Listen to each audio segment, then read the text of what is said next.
Good evening, everyone, and welcome to Explain today. Since Xcrafts just released their 2.1 version of the E-Jets, I thought it would be fun to try and have a look at how their weather radar is doing. Not a lot of extreme weather today, but I saw that in northern Norway there is a front coming in over Tromsø and north. SAS had a go-around or two go-rounds at Alta. So my thought was, let's try and fly from Trondheim Værnes Airport up to Alta, and the winds right now are latest METAR is 320 with 24 knots, and down in that valley and fjord, that's gonna be a bit gusty. There are showers of rain, few 1300 broken 19, 4 degrees Celsius. So since Alta has runway 11 and 29er, that wind definitely favors a landing on 29er, but due to the terrain, that's not gonna work. So we're gonna do what everyone else does and what Scandinavian did earlier today. They're flying the ILS into 11 and then break off and do a left downwind circling approach to 29. Navigraph doesn't really show us the circling route. I have access to charts that shows what should be done. I can't show them on stream, but I'm gonna try and mark them in our charts in Navigraph once we get up in the air. We're gonna be live on VATSIM as well. I don't think there is coverage here right now. Let me just check Volanta. No, there's coverage in Tromsø, but nothing overhead. So let's get down to the aircraft. A little bit fictional today. It's a fictional route. I don't think anyone flies Trondheim to Alta directly. It's mostly from Tromsø and Gardermoen. But I thought it would be fun to fly from Trondheim. There's a bit more weather here right now. And this is the Embraer E1 175 from Xcrafts. And it's a beautiful model with a fictional Widerøe livery. Widerøe does run the E2s, 190s, and let's just imagine that they started changing out some dash 8s for the baby Embraers. Who knows? Might happen someday. Well, at least if the baby E2 comes out, that might be a real contender. So I also got the walk around plugin from the Explain.org store. So we can have a good look at this aircraft. I think Explain really looks beautiful now. And the lights today are from Blue Sky Star. It's their NEO, which gives us both light and a new atmospheric rendering model as well. Hope Airlines. That doesn't sound like anything that should be here, but it's a Norwegian. So let's jump into the cockpit. Let's see, we need to get out of walk around mode. And here we are. There might be some camera position issues. Yeah. It failed to save them, so I'll just do that quickly. I did a complete reinstall of the aircraft since it was a major update. And we're also running sounds from Mango Studios. We have a lot nicer engine sounds, at least. Let's see just quickly. The most important ones. Let's get some power on. Batteries goes on. We're gonna dim these before we turn anything else on.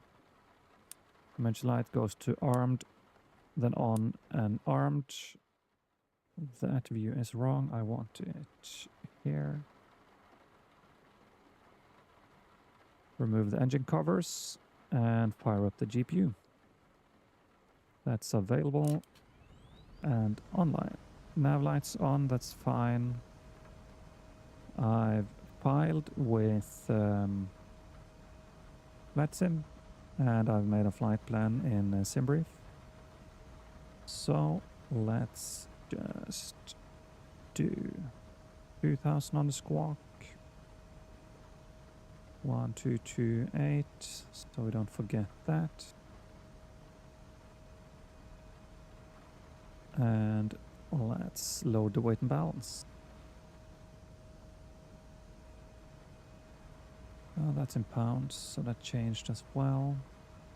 We want dynamic lights. Yep, that's fine.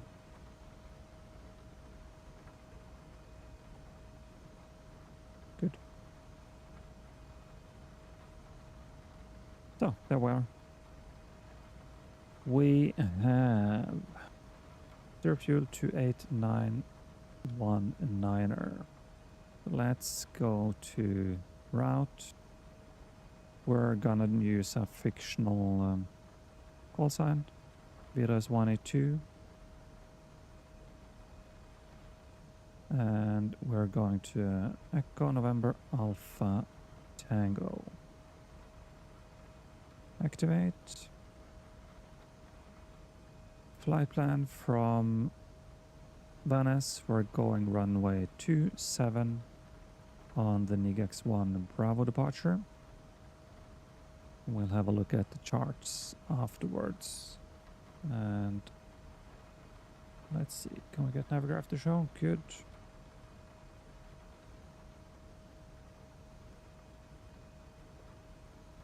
And the routing is NIGX, Amimo,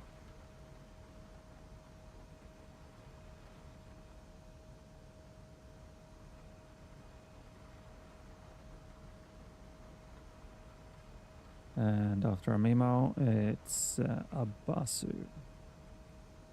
Oh, I don't want that.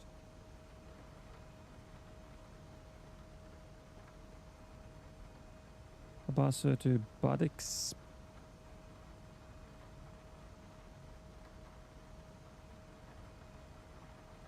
That's fine. We'll do the arrival while we're here. We can change it in the air if we need to. So let's do ILS 11. And that's gonna be transition via Ectox. And the star is Badix 1 Quebec. Apply, activate. And we'll double check that. Alternate fuel. It said 802.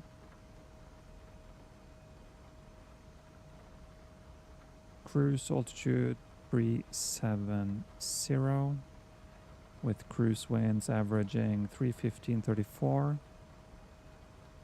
A little bit of a headwind then.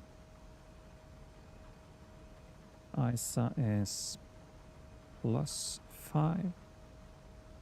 And I said the zero fuel weight is 28919.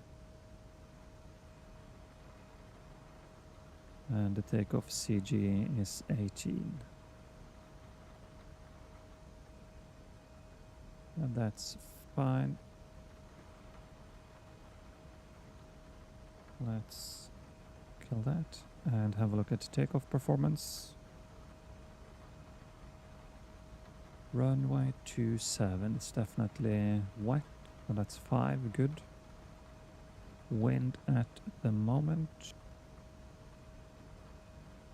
250, 17,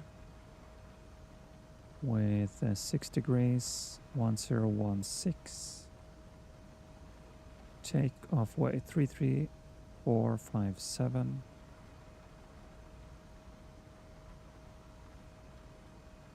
And yeah, I think we can take off 2 flaps 2, derate a bit. Yeah. Let's do the data link.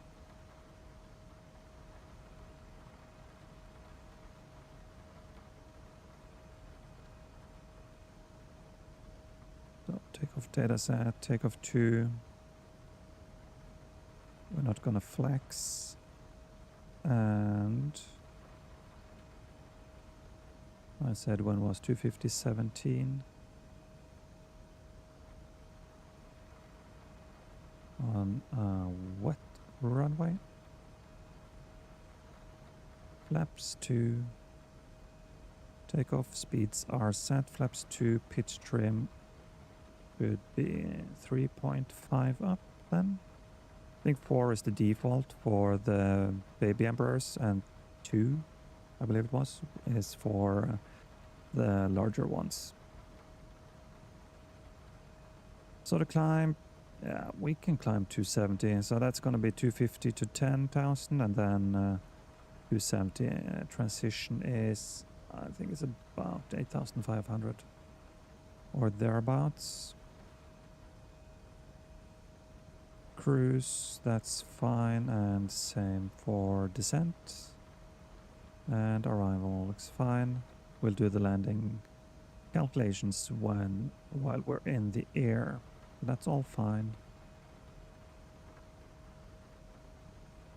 The flight plan, we're loaded, so we can do seat signs at least. And it's cold, so let's start the GPU. Wait for the door to open, and then we can turn it on. Let's see what it sounds like.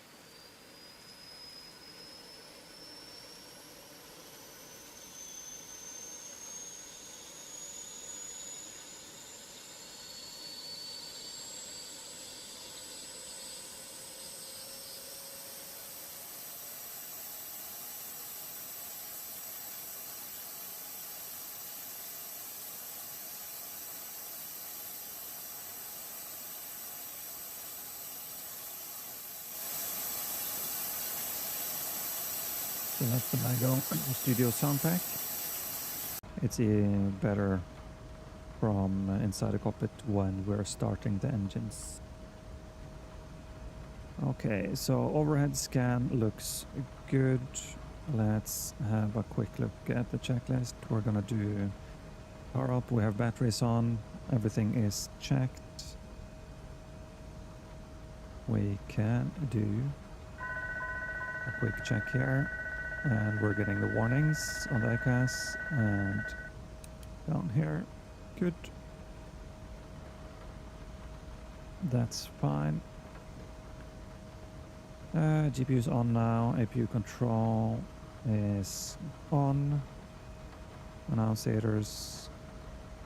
Let's. Where were they then? Oh, there. So everything lights up like it should. Good. Emergency lights is on, then armed nav switch is on, hydraulic panel will do the pump when we're pushing. EFB we have on. Passenger signs are set, pressurization is set, it's automatic. Flight instruments cross-checked, we'll do QNH 1016. Let's do FMS speed before I forget it. So 1016. This airport is very close to sea level, so that is checked. Oxygen masks checked. Thrust levers are idle and working. Very good. Fuel. We are supposed to have takeoff fuel almost 4.4. So we're actually a little bit over. Top fuel 4.5, the OFP says. Well, a couple of hundred extra is very nice to have today, so no worries about that. MCD will do an initial climb here to 6,000 feet. So we'll just set that, press the toga to enable the flight directors. And it's in hectopascals. We'll do baro, FMS speed. We have the altitude, so that should be fine. Trim was set 3.5 and 0. Doors and windows are closed. External lights. We'll do the beacon on, and we'll ask for pushback. So Vanes usually does straight pushbacks. Ground to cockpit, plan acknowledged. Call me through the menu when you're ready. Ground to cockpit, tow is driving up. And we'll do rejected takeoff on auto brakes.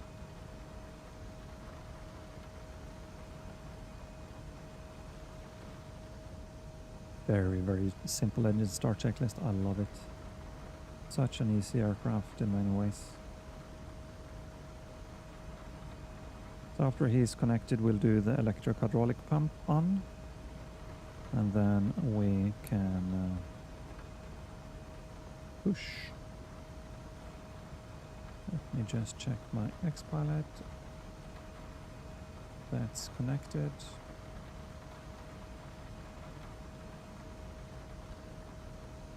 Double check there is okay, all doors and hatches are no closed. coverage Ready right to here now.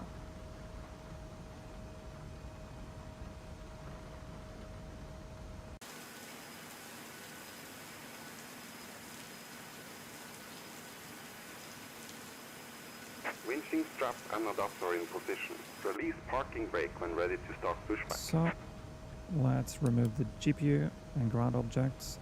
I should have switched off here first, but APU is on, so that's fine. Electric pump goes on. That should be fine.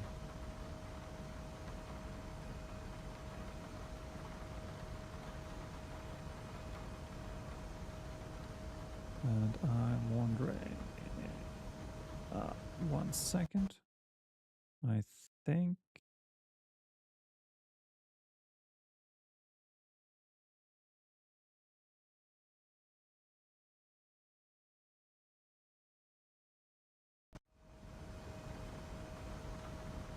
No, that's wrong. So what was the button here again?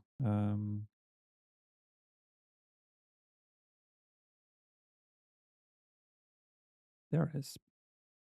Good.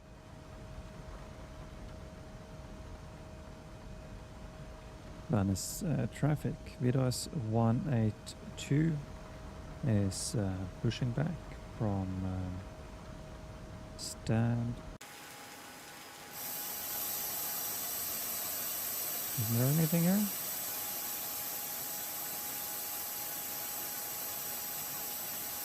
The default scenery. Let me see. I have parking stand. We are at number. Vidas 182 pushing stand 32 straight push.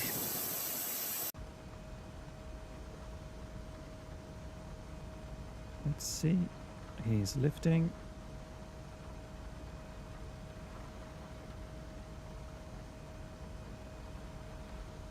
And now, Ground to I need cockpit, to do it again. please show me where you want to go.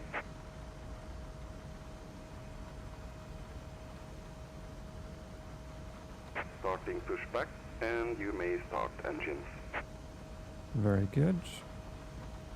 So start, put it to run, and hold until you have ignition. Cover goes back on.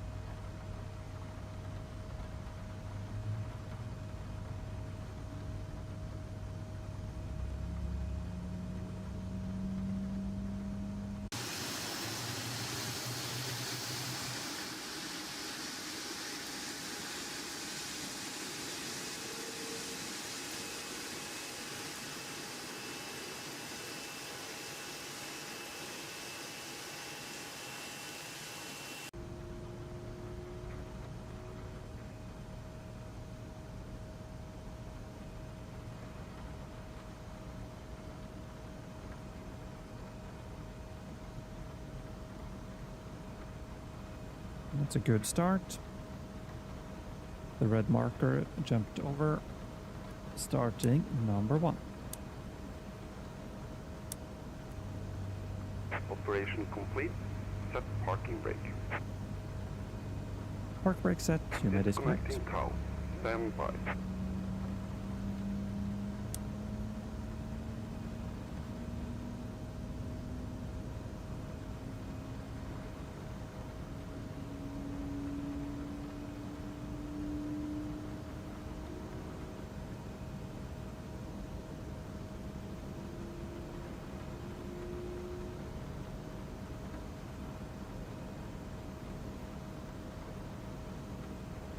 And that's another good start.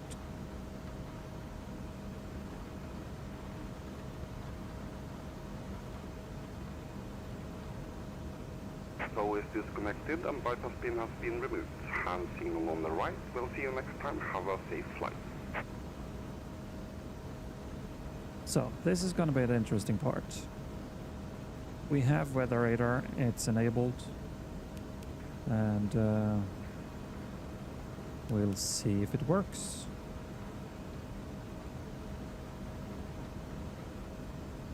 Okay, yeah. X-Crafts is a little bit simple on this. They don't have different screens. Would be nice to have a ground map as well, but no matter. We'll do takeoff perf on the EFB. And down here, prog, and we'll do takeoff perf here as well. That's good. After start, we are doing our flaps to takeoff.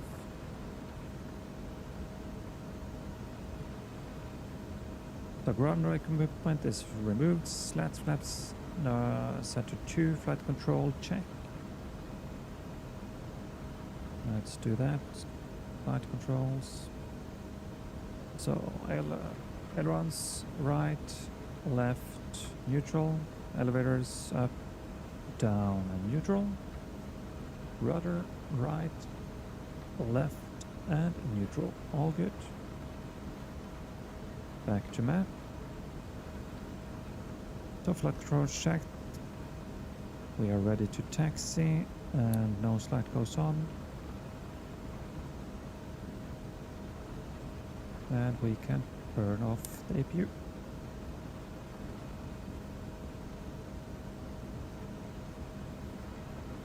And we are going to Alpha 8.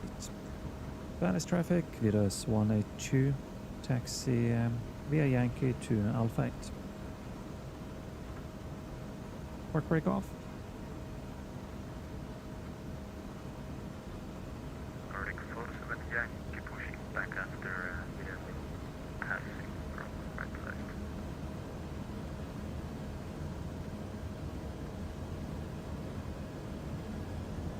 Forgot the transponder, but we'll do that once we turn around there, so we're not blocking the Norwegian.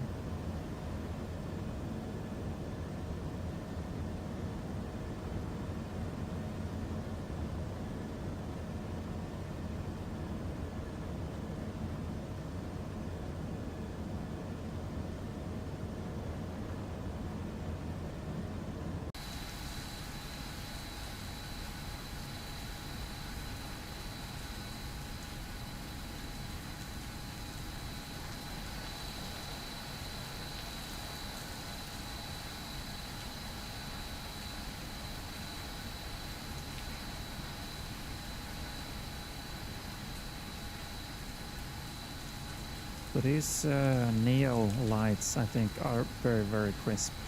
And the way he's modeling them with atmospheric reflections and, well, a different atmospheric model for view, haze, and light scattering and stuff, I think is really cool. But to be able to run it with max effect, you can't run with any map orthos. Well, you can, but you're gonna get a reduced range on the lights, and we can talk more about that in the air. Let's not forget radio. TARA.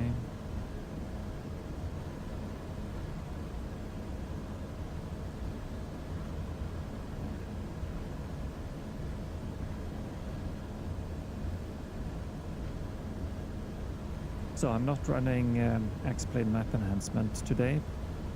I think there's about, well, 3 ways to do it, depending on how far you want the lights to stretch. The furthest you can get them is to use only default ground textures, scenery, and nothing from SimHaven to create networks on the ground.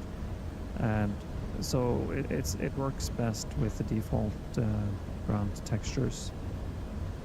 The middle way is you can run some SimHaven, but not all of it. So I've disabled one of them, and that gives you a pretty medium range, let's say it, and at least the closer in lights are gonna work. And if you're running ortho, you're gonna get even less lights. So let's see. Managed traffic, BSS 182 at Alpha 8, lining up runway 27. Strobes, lights, good. And it's cleared right and cleared left. Before takeoff, come on, why is this so slow today?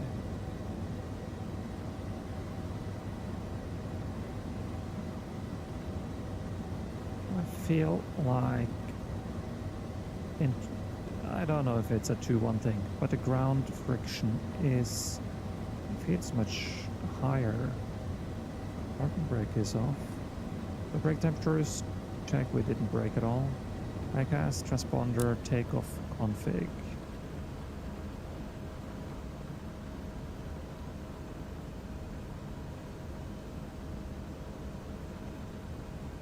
Yeah, look at those lights. So nice.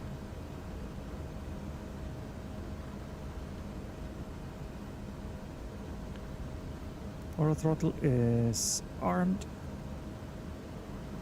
Managed traffic, BSS 182, departing, taking off runway 27 and turning north. Spool up 40%. Auto throttle.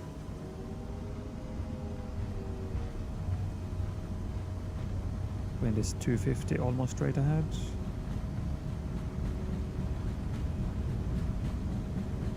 80 knots. 80 knots. First sent. Managed traffic, Scandinavian 4580, push and start, stand 3-3. Rotate. Road. V2.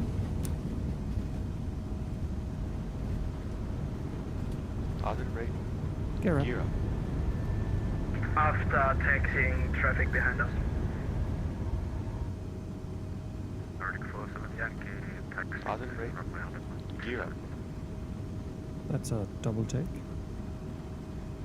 LNAV.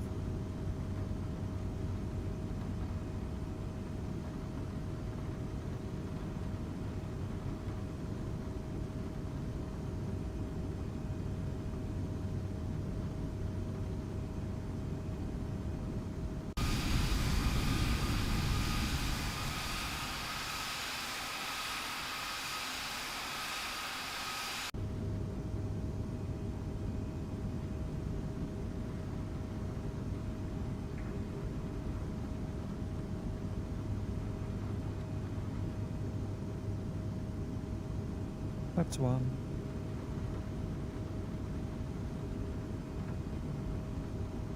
And flaps up.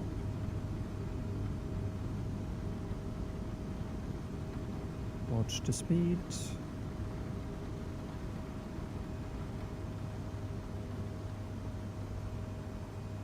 And autopilot engaged.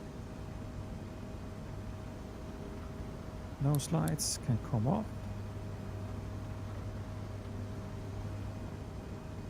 So after takeoff checklist, landing gear is up and flaps 0. Checklist complete.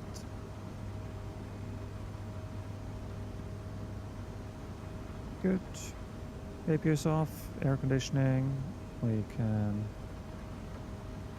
check. We have a climbing cabin altitude, 4,000 feet, and a normal here would be to get a climb to 170. So we'll do that and set standard before we forget that.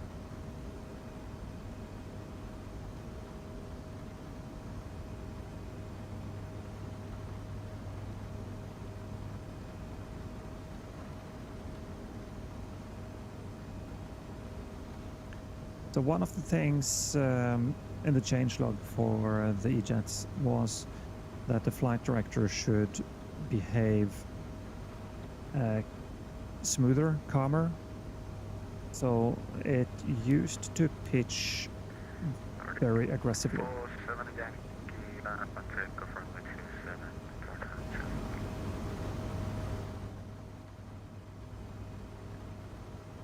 But it seems like it's doing much better now, so that's very nice to see.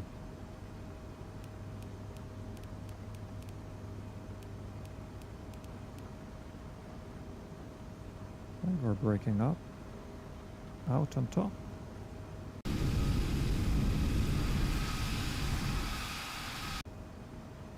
But we haven't seen any weather yet.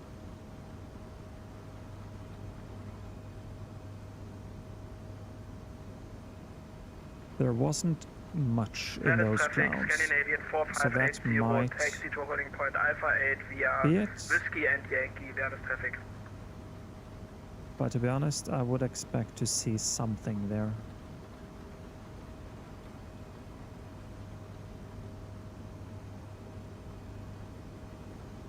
Like, yeah, like that build up over there. And this one, that should have shown up. That's a bit, well, but there was nothing here. Above 10,000, let's do the lights, release the cabin, turn off sterile switch. And transition altimeters are set and cross-checked. Sterile switch is off, fast seatbelt off, no smoking stays on, external lights as required.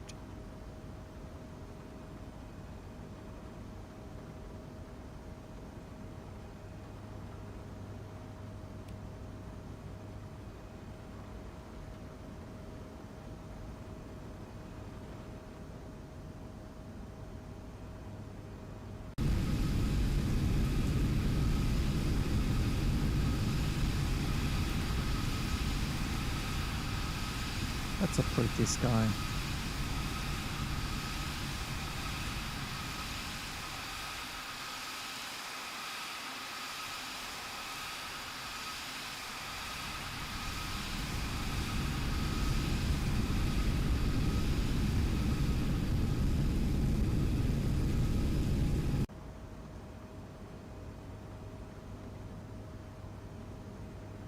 As we got up here in these levels, yeah, we would change from Venice approach to Polaris control, and they would give us our final level.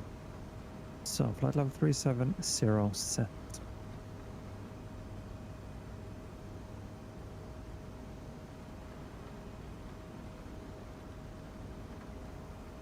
And everything in the roof is looking fine.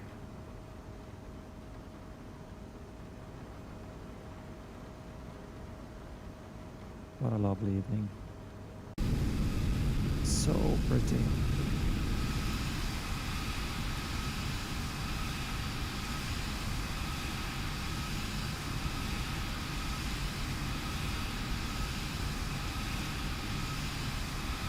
Shame about these strobe lights. And the nav lights as well is a bit too much glare. Yeah, those buildups should definitely have been registered on the weather radar. Okay, there's supposed to be some weather at Alta as well, so we'll see when we get closer. Right now it's saying 18:08 Zulu time. We'll see what it says once we get to cruise speeds.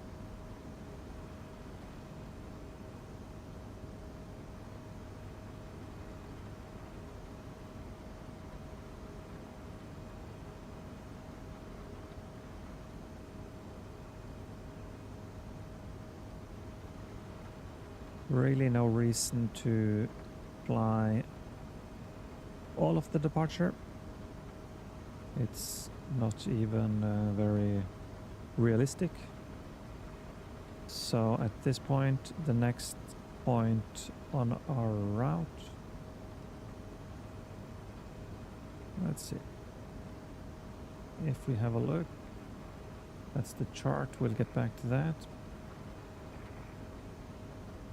So next point after the departure, as you can see, it's almost straight up anyway, so a very small shortcut would be Amimo, and that's also totally reasonable to get at this point.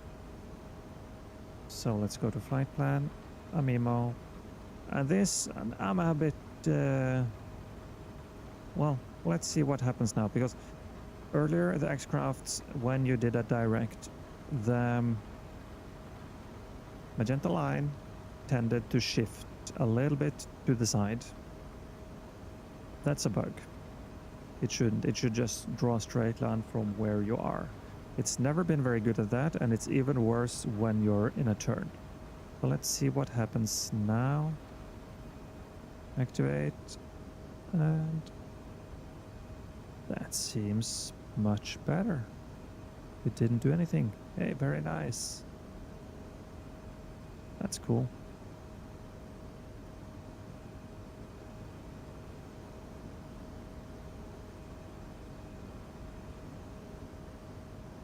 So what kind of frames are we getting here? 60? Not sure. I'm wondering if I locked something in NVIDIA settings to 60. But it's been very smooth. This whole 12.3 beta, it's been very, very nice for me.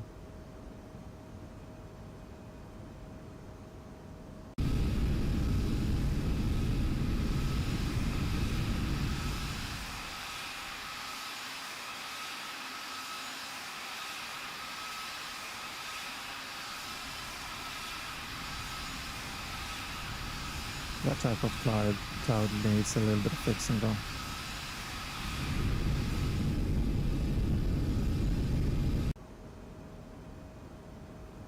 Turn the dome light off.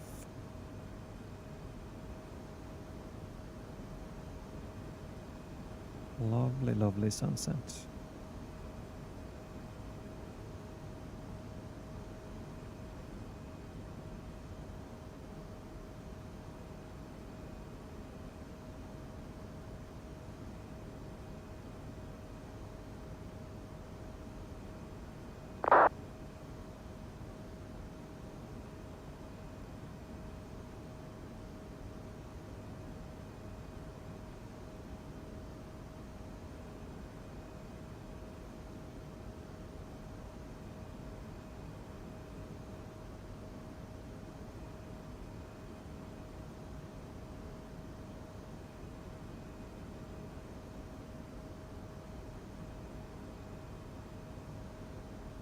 I'm just gonna enjoy the cruise here for a bit. If you have any questions, please feel free to ask them in the chat. Always appreciate people coming here, sharing their time.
So nice that X-Plane has come so far.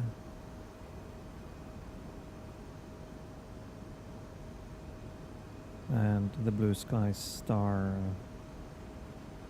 atmospheric settings are really doing a nice job as well.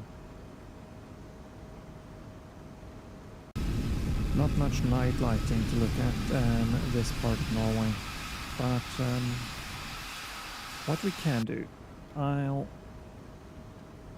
on my other screen here, I'm gonna have a look. Let's see, I'm gonna bring up the documentation for the NEO.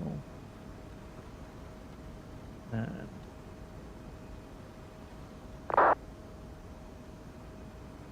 I'm gonna have a quick look here.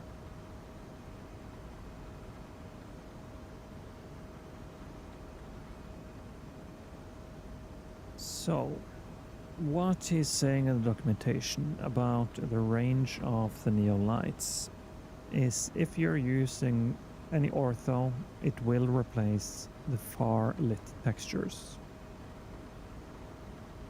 So yeah, that makes sense. And that means you will no longer have distant city lights. Extended lights is not an option. They will collide with the NEO lights, that's one thing. They will look unrealistic, create a net of lights that will look funky. And this is where it gets interesting.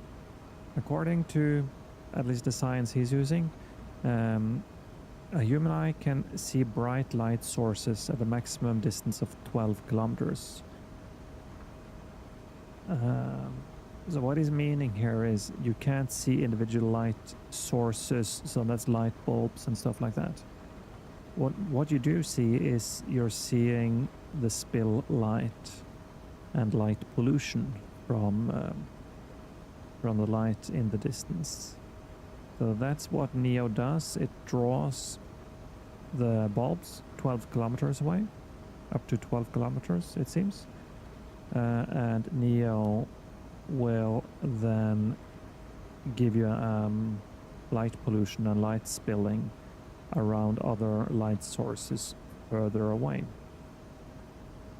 NEO take us of that. That's why I never stop to insist to turn off SimHaven and any ortho for the nighttime flying. So right now I'm not running any ortho at all, because at this altitude, at this time of day, it doesn't matter at all. But here we can see we are getting light spills and a few light sources as well, but it's mostly only light spills. And if we are lucky, when we get a little bit further north, let's see, where are we now? We're gonna pass closer to Bodø, maybe even Tromsø. So that should give us an opportunity to have a look at more lights.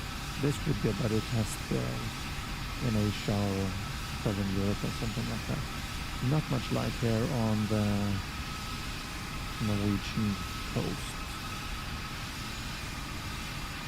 But it is also interesting to see how the lights, when you get further away, how the draw distance affects what you're gonna see. But X-Plane being X-Plane or simulator being simulator, there is a little bit of popping when you're at the edge of the light drawing distance. Yeah, there it is. It just disappears. But you're still getting the spill lights. And you had the spill lights of the furthest, maybe that's in the airport actually, lights, but you didn't have the light bulbs. So that's pretty cool. At night, using default ground textures doesn't matter at all. So that's why I think from now on, when I'm flying from dusk, evening into night, I'm going to turn off the ortho. And if I'm flying daytime only, or I fly in places where I don't need or really care for if the NEO lights are showing or not, I'm just going to turn them off. Or they are going to stay there, but I'm going to turn ortho on, and that will at least reduce the effects or the distance of the NEOs. And it's also saying SimHaven by default will strip you of the greatness and variety of NEO lights, and in fact of X-plane lights in general. They remove industrial, commercial lights, and just about 70% of all X-plane diverse lighting. This is crazy, but there is a way to fix it partly. Option 1, if you know I will fly just during daytime, my flight will be during daytime. Yes, I use ortho or any ortho you want, and SimHaven. This is the best daytime look. Then it's just the indexing of the scenery.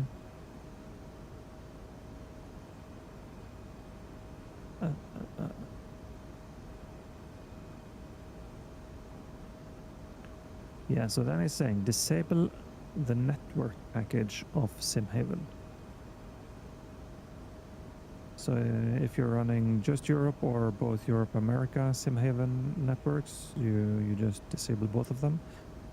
That way we restored about 50% of lighting SimHaven takes away. You will still have a missing industrial lights, commercial lights, and your downtown area will not have lights on the walls and some other, but in general it is doable now.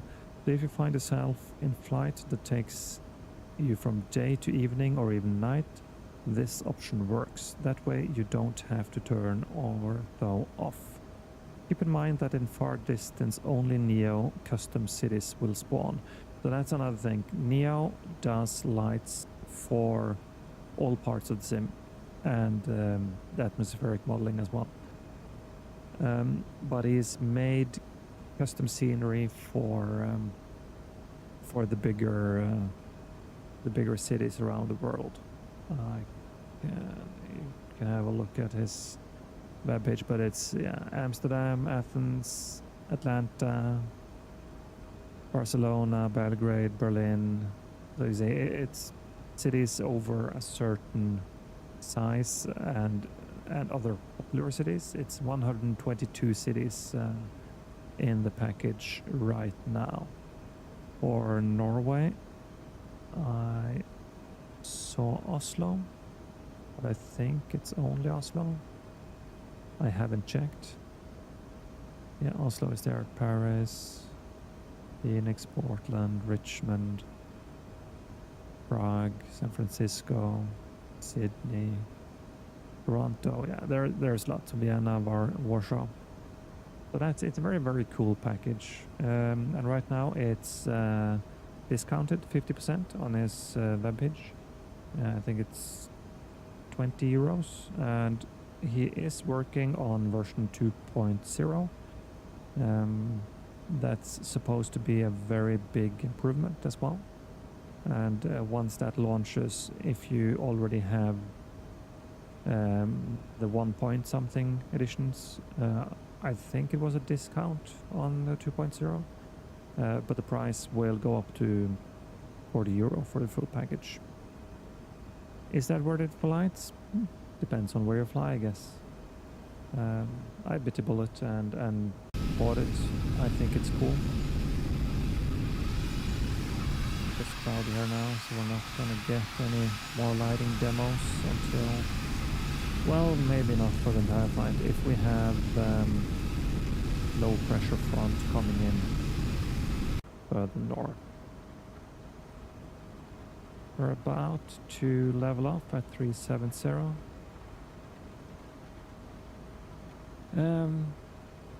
Yeah, so keep in mind, per instance, light only NEO custom cities will spawn. My idea is to make in future all the major cities along all major routes. But for now, we have all major towns that are on the list of the brightest cities in the world. Okay. And then there's some pictures. He's showing Nice and In the distance, 35 miles away, he's showing Marseille with only the light pollution showing. And that will, of course, be affected by the weather. So I highly recommend to have a look at Blue Sky Star NEO if you want to improve your lighting. And I really hope that he will be able to find a way to make it mix with the ortho. I have no idea what the limitations are or what is stopping that. There is some data that that's stopping it, so yeah.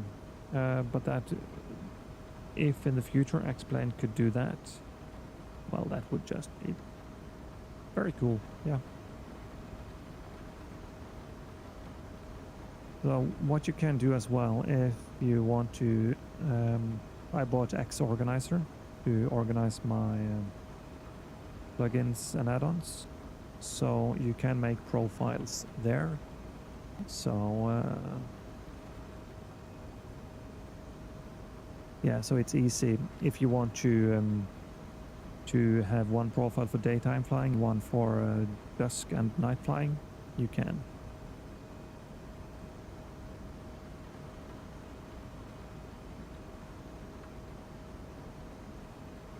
Hey, yeah, thanks for the comment. Yeah, this is the 175, and I agree. I think Embraer would be a suitable replacement for the Dash 8s. And I think one of the things that's stopping them is Embraer not going for the E2s at the moment, and with the Pratt & Whitney problems with E2 engines. Not sure what 175 E2 would run for engines though. So I guess that might be available online, but the way things are going with 190, 95 E2s and Pratt & Whitneys, same engines running on the 220s as well, and same cores, I think, running in 320s and some Maxes. With the reduced service intervals, the economy of those aircraft is not what was promised from Pratt & Whitney and Embraer. And running E1s, they are less efficient on short routes than Dash 8s. But with Dash 8s, you have the additional problem of maintenance costs. Since de Havilland stopped production and parts are getting more and more expensive and more scarce to get hold of, the Dash 8s, I think, is just gonna become more and more of a maintenance nightmare as time goes by. So then the question becomes, what's the crossover point for the total running costs of an E71 E1 versus a Dash 8? At what filling capacity and ticket prices and route network, route length, is an E1 more economical than a Dash 8? For pure fuel costs below 2 hours, I think the Dash 8 will always win. Pilot costs, that's going to be the same. So maintenance cost is going to play a very big role in what you're doing here. But another thing that's also going to affect it is, sorry if you're hearing some buzzing in the background, neighbors drilling in the walls.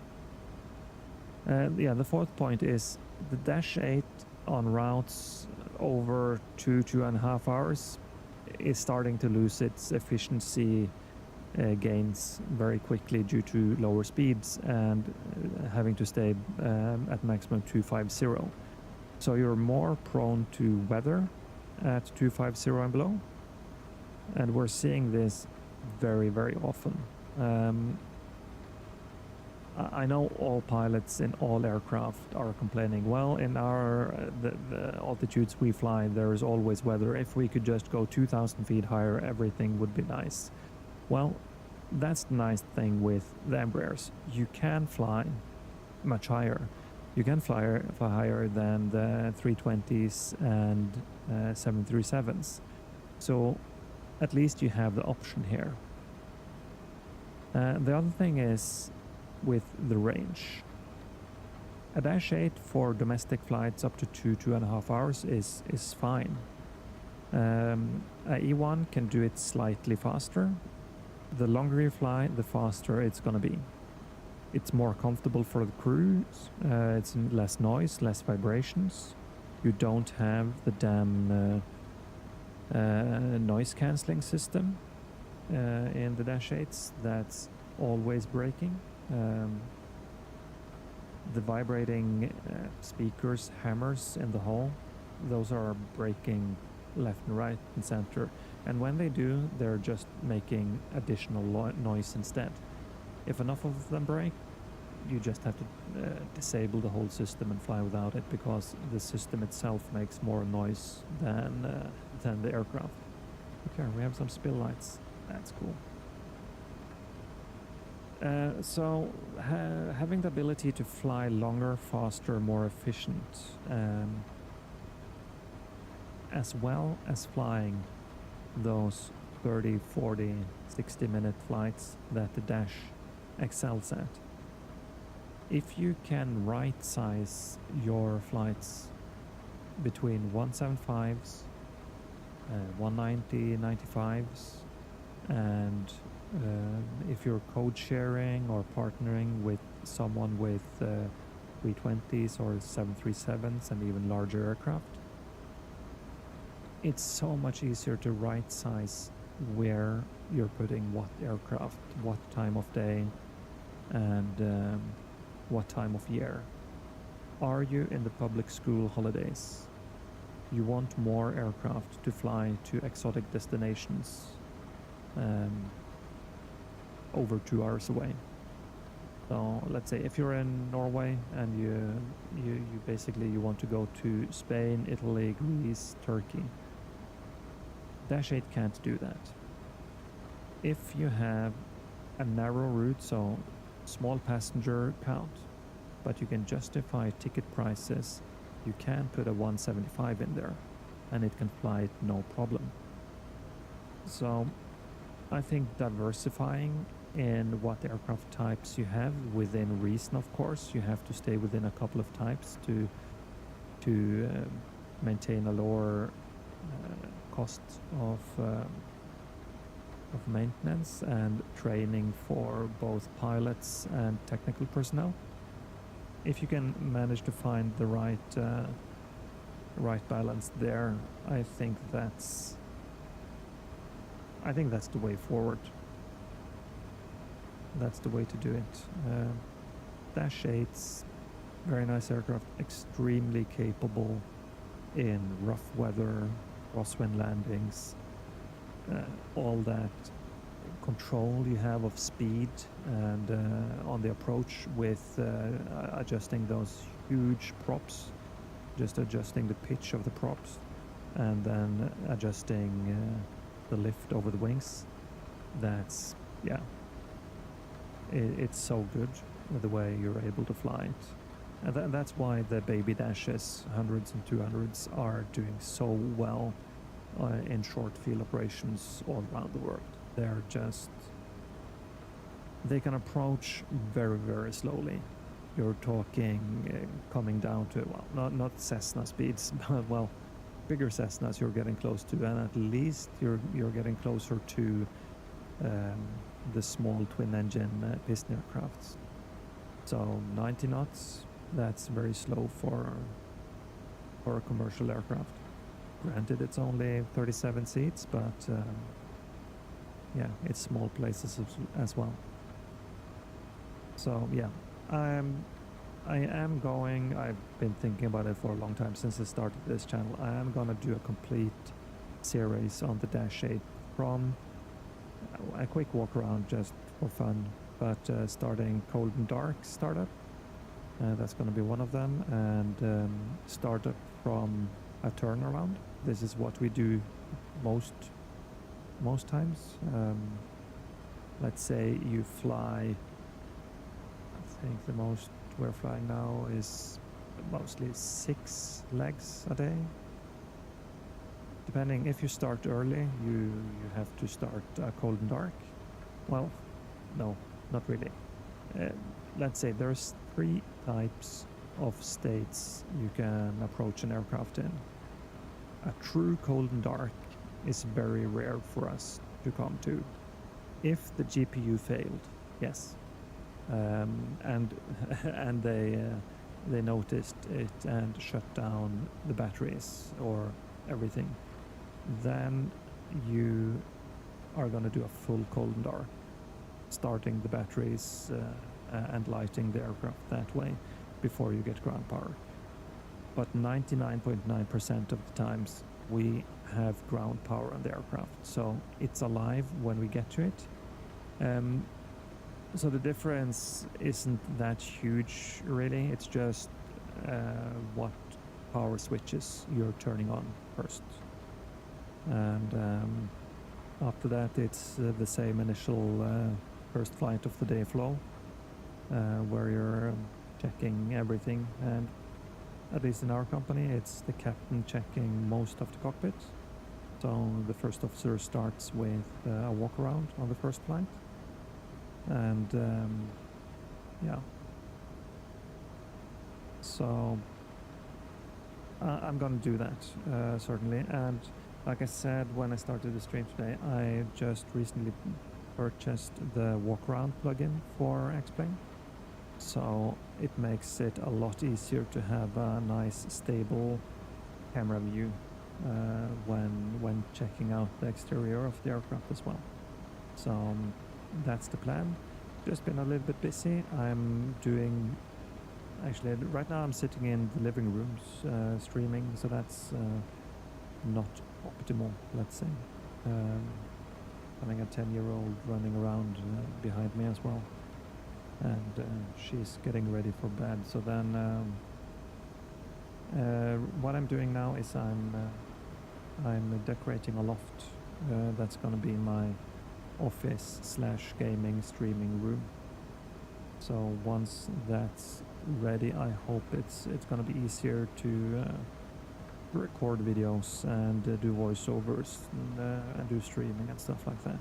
So that's gonna take a little bit of time. I think we have the money to complete everything, but we just got the stairs that needs installing, so that's going on right now. Hopefully, well, it's not going to happen tomorrow, but within at least next week the stair will be ready. Right now I only have a very small rickety loft stair pulling down from the roof, and there is no way I can get materials up to do anything, any major construction up there, and no way I'm gonna get windows and floorboards up there, and the big insulation rolls I'm gonna need as well. So stairs are first priority, get those in, and then it's at least I'm gonna order 1 of 2 windows that's going in. Maybe the second window will have to wait until spring, so that part of the roof is just going to be partly completed, I think. And but I'm gonna then it's insulation all over, getting electrician in to do the first fitting inside the walls, and yeah, really looking forward to getting my own hobby room, computer, office room back. It's been a few years. I had a bigger house before, and then I had a big office, but we sold that, had a divorce, and then it's been moving right now 9 times, I think, in 7 years. So, yeah. It's gonna be very nice to have my own place again. But it's gonna be a lot of work. Saving money, doing as much as I can myself.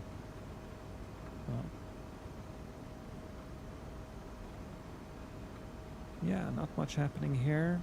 And we can't even have a look at the blue sky NEO lights because there's just clouds. And how far do we have left?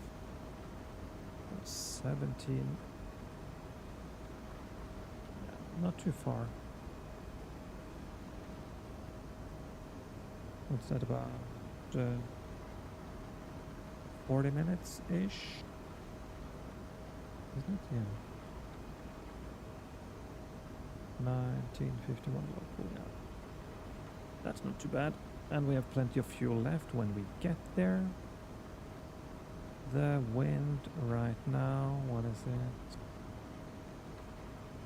35 knots from the left. Not too much headwind, it's fine. So what I am gonna do once we get to Alta. Here we are. Here is Buda. Let's see, that's a ship. So once we get to Alta, as we can see, the wind is still from northwest, almost north. So where are you? Here we are. The wind coming this way, but we're gonna fly the approach to runway 11. What both, well, the wind is dying down a bit. Okay, no, not really. It's still a circling approach. So what the Widerøe Scandinavian does is they do a circling. Here you can see the circling path. Those are lights in the terrain to the west and northwest of the airport. There is also one light here on this peninsula. The circling map I have is a company map, so I can't show it here on stream. But basically what it does is you're flying the ILS at 5.3 miles, you're breaking off on a heading of 089. Let me just, I have it on my iPad, so I'm gonna read it here for you. So 089, it's gonna be a little bit further away from this peninsula, but basically going straight east, almost straight east here, and then there should be a light here. When you're here and you see the light straight to the north of you, you are supposed to be at about 1900 feet, and that's where you're gonna level off and fly. Yeah, I drew it a little bit wrong. The first light is here, and the second light is, can I draw it that accurately? That's one. Doesn't want to. Two. The next is on the middle of this island. 3. And then there's supposed to be 3 lights side by side. That's the final descent. So you're keeping, let's say 1900 feet around here, and that's the point where you're supposed to start your final descent. So then you have a next light on the edge here. Let me just turn this off quickly. And then that's light number 1, 2, and 3. Final descent lights. Light number 4 And 5, 6, 7, 8, I think, is another light bar, and then it's number 9 just here by the water. And at that point, you should be lined up for the runway. Meaning, if you're the captain sitting in the left seat, you're gonna have a hard time keeping visual track of where you are in the turn. You're very dependent on the lights. So it's gonna be interesting to see if X-Plane is showing those lights at all. I really hope they do. I had a look at Volanta earlier today, and it showed some people trying this. I guess they had a look at the news and saw Scandinavian had a couple of go-arounds there and returning to Oslo. And none of them flew the approach correctly, not even the ILS. And there was a lot of, that's wrong, a lot of strange. One was coming down here, turning back on himself, doing a weird path out here in the fjord. And he was even flying a 737, so a much bigger aircraft. So that's what we're going to do. 5.3 miles, break off, 089. See if you can find a light, or at least, well, in this darkness, it's going to be interesting. The clouds view 1200, scattered 2-1. So we're going to get below the scattered and broken layer. The view, I'm not worried about at all. Showers of rain, that might be an issue, but it's light, 3 degrees. So in the clouds just above the airport here, that's going to be icing. At least up here in the broken, maybe even the scattered layer. So that's another concern for us as well. The wind is dying down, that's nice, but it's still northwesterly, and it's strong enough that we do need to circle. So yeah, that's what we are going to do. And the approach is gonna be Bodix, 1 Quebec, above 120 to Ectox, max 230 above 5,000. And that's the initial fix for the ILS, going into Ogdal and following the Alpha Tango localizer down. We also have a VOR 17.4, so we're gonna tune all of that. But that's the gist of it. It shouldn't be too hard, but having control of where you are in that turn, that's a big deal. So we're gonna do early stabilization here and early config, break off. Not gonna do full flaps until we get closer to the turn here, and then yeah, we're just gonna have a feel for it. Not sure what they would do in an Embraer up here, but in a dash you would have quite a bit of time leveling off, and then you could configure on the downwind. So maybe we'll do flaps 1 or something, and then configure as we fly out here. But flying single pilot as well, doing this sort of maneuver is a lot harder, a lot harder. So one tip is to do configuration early so you can focus on the navigation, because this is going to be purely heading, altitude hold, and the turn is yeah, I think you need to do that manually as well. Stick and rudder skills. So that's it, easy peasy. Only circling lights L8 and 9 are inside circling area. That'd be on this, yeah.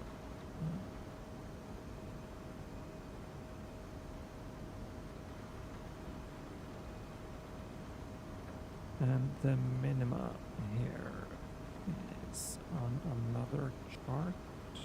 Yes.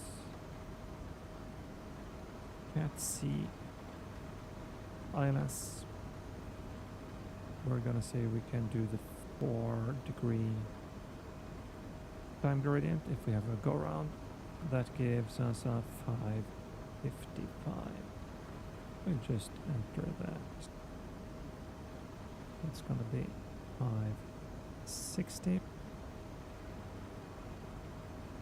Top of descent is up ahead. We have crossed Amino. Are there any lights to look at? No, nothing. That's a shame. Gonna have to do a showcase of the BSS NEO lights later on. But at least the atmosphere, the scattering, light scattering, looks very, very nice in my opinion.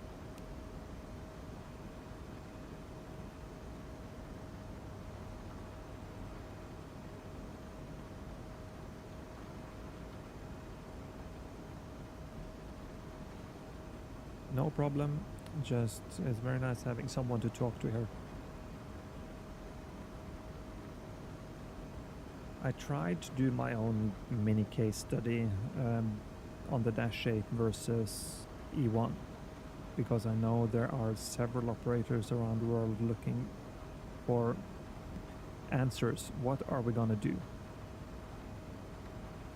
De Havilland is not being, well, they have said, well, we can start producing it again, but they're not doing it. At least I think it's only been limited firefighting or military aircraft. But yeah, and another point that's speaking in favor of going for something jet-powered, at least for now. I don't think we've seen the last of the turboprops. ATR is still going pretty strong because there is a demand. But what I heard in a documentary a few months back was that the entire order backlog for ATR for the next several years is the same as Airbus has in 1 year. So if you combine, and that's just for the A320 on the Airbus, as far as I know. But if you combine all the single aisle, medium haul, well, they're going long haul with the Neos and Maxes as well now, but let's consider the regular 1 to 5 hour routes that the 320 737s have been doing. It's just a turboprop is never going to do that, but what a turboprop does very well is the short routes. It's the connecting routes. It's feeding people into the hubs where you can jump on a jet aircraft. Jet aircraft are by nature more efficient as you go higher and longer and faster.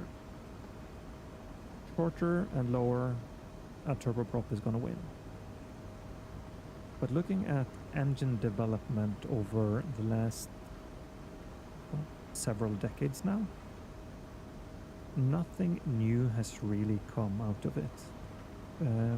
The Dash 8 engines are old.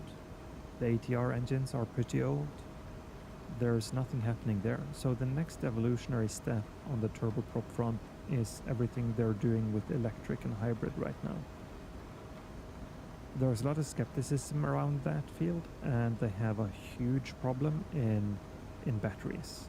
Batteries are heavy, and batteries does not get lighter as you fly. Fuel disappears or is burned, but a battery stays the same weight from takeoff to landing, so that's another big issue. If we have a huge leap in battery density, so less weight, that's gonna be very interesting to see what a hybrid or electric aircraft can do. But I think the first really viable turboprop upgrades are either jet fuel with electric, or hybrid that way, or electric hydrogen, or maybe even jet fuel. So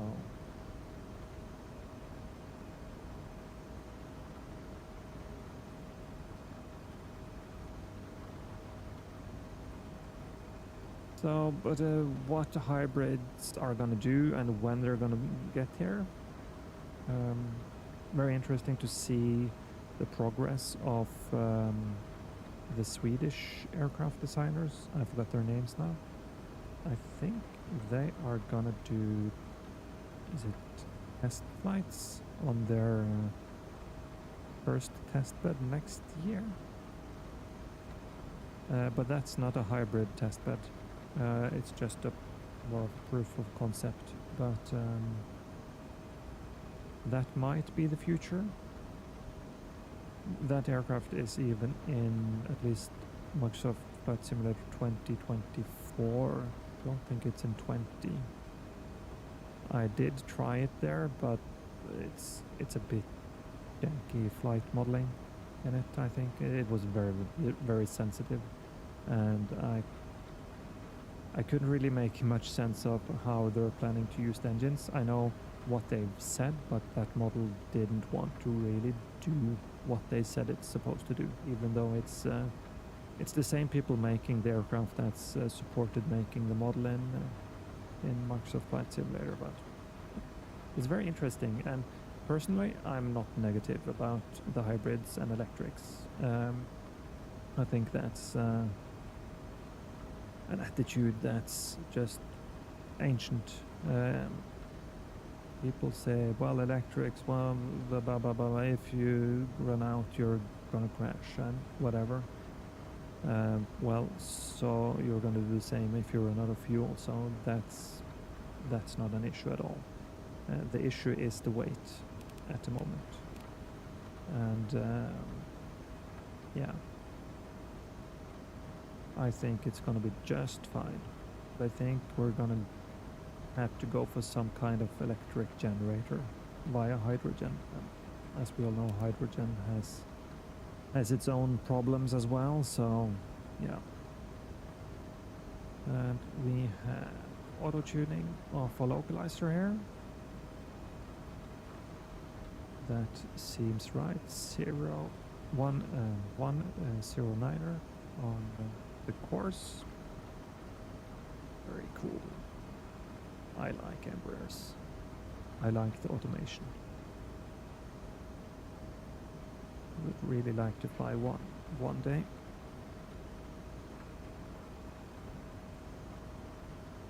I think I prefer Embraers over Airbuses and then 737s in this segment, at least, even though the Embraers are a little bit smaller. So top of descent is coming up. Since we are alone, let me just double check on the chart here. Let's start with 5,000 feet.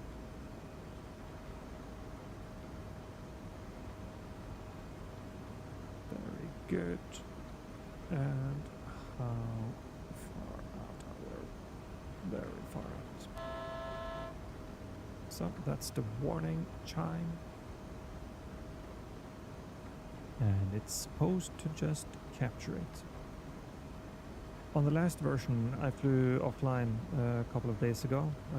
Just did a very short sector from Milan, Bergamo airport up to Zurich. And the LNAV did something strange.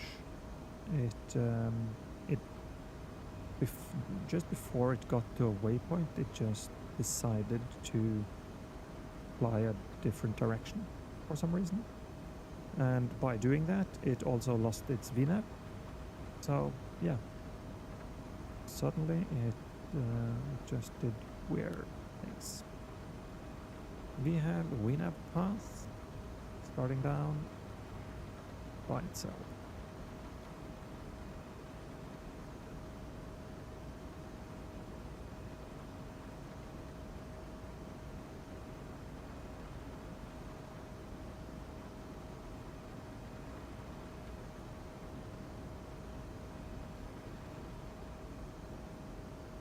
And the latest weather.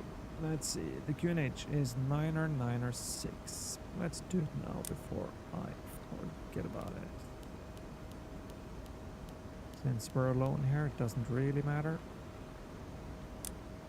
So since we did that, it is this is what they said in the release notes for 2.1 of the jets, that the flight director should be smoother, not as reactive. This was a slight overreaction in my opinion. It shouldn't start climbing again as far as I know, but I'm not an Embraer pilot. But it's just, I know there are some dash FMSs that does it as well, so it might be that it does it like that, but I think that might be a little bit of a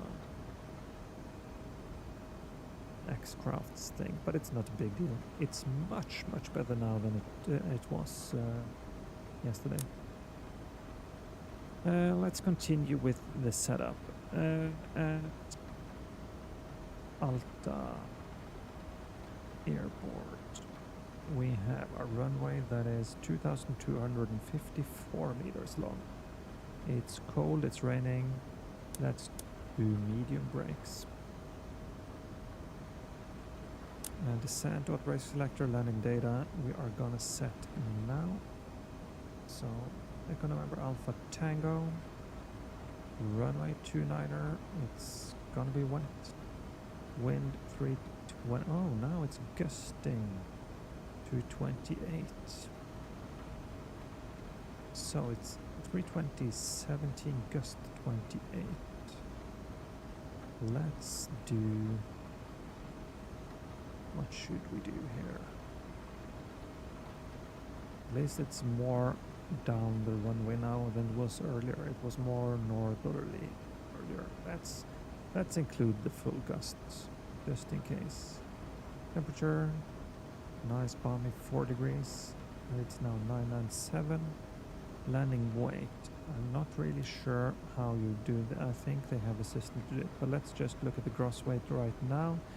We're gonna burn from now. We're gonna burn about 100 kilos of fuel, maybe a little bit more. 3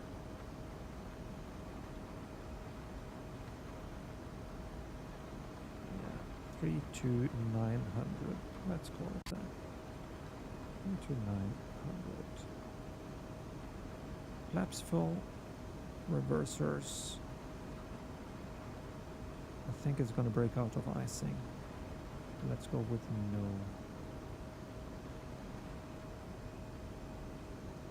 And yeah. That's a wrong, wow, no, it's wrong. It's a bit short, but okay. We have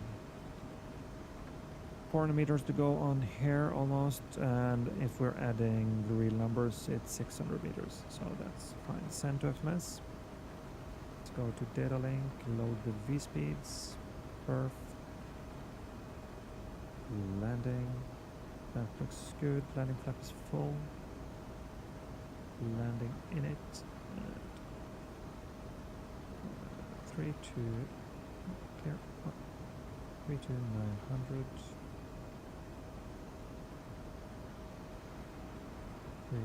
320/28, 4 degrees, flap full, at 1, yeah, that's fine. Sand will just stay like this. It would be cool if we modeled the descent forecast here, but okay. Let's go with that. We said 997 now. That's set.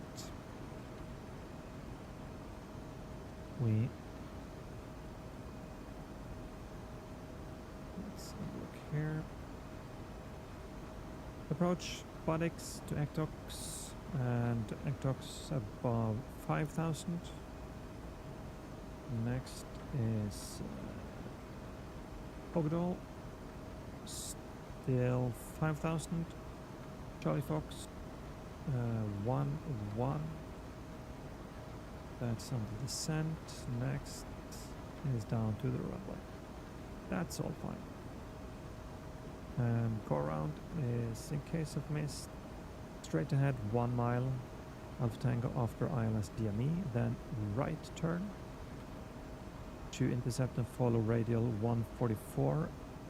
Alpha Tango Alpha VOR to Atmom. So that's all in the box here. At Atmom, enter climbing, hold to 5,000 feet. 4,000 feet required at Atmom due to airspace restrictions. So that's max to 10 knots in the climb. So this can be a very sporty go around, but we're gonna this is a go around if we are not below when we're breaking off for the circling. Then we're gonna go straight out here. Let's have a look here. Yeah, if we have a look at RMP, Charlie and Delta, they are a nice weather approach to directly into 2-9er. As we can see, the minimas are very high. We could maybe sneak in here today as well, but it's much more fun to do the circling, right? But we can do this if we have to go around on the 1-1 approach. We're going to do the valley departure or go around departure procedure. If we are in the turn and for some reason we can't land on the runway, we get unstabilized, a car on the runway or whatever, then we are gonna have to do Alpha Tango 415. So basically visually out through the fjord, and this is where having a pilot monitoring is really helpful, because as you're flying here, they could have this chart available and give you maybe Alpha Tango 415 or at least Omomo further out, so you can go to that point and enter holding. But we are gonna hope that we can get down today. We are descending. Are there any lights to look at now? No. Gonna have to do a Central Europe or Asia flight. Another thing that they fixed is on the 2-1. Around the doors, front and back, the whole section there became see-through at night. Yeah, that's fine now. Some strange lighting here, but that's just reflections.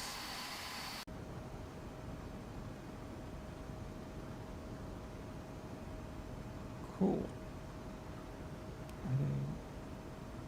So we have Bodix coming up. That's the first point on the star. First and final point, really.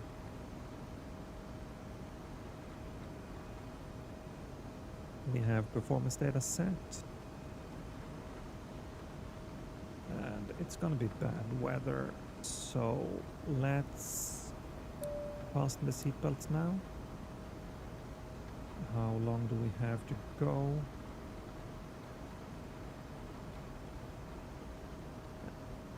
15-16 minutes plus circling, so yeah, a little bit over 15 minutes.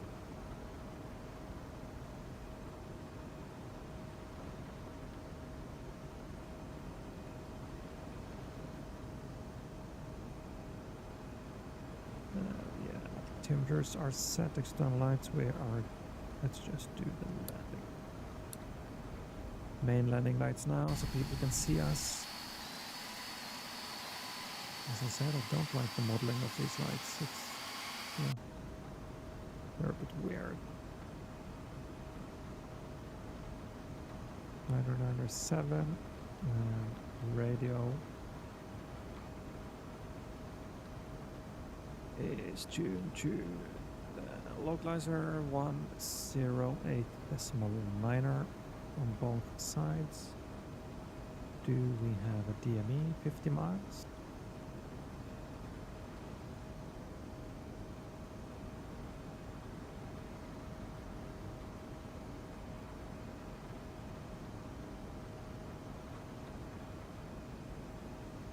So let's see. Approach aids are set and it's auto-tuned. The course, love it. So it's just the landing checklist to go. You can stay there.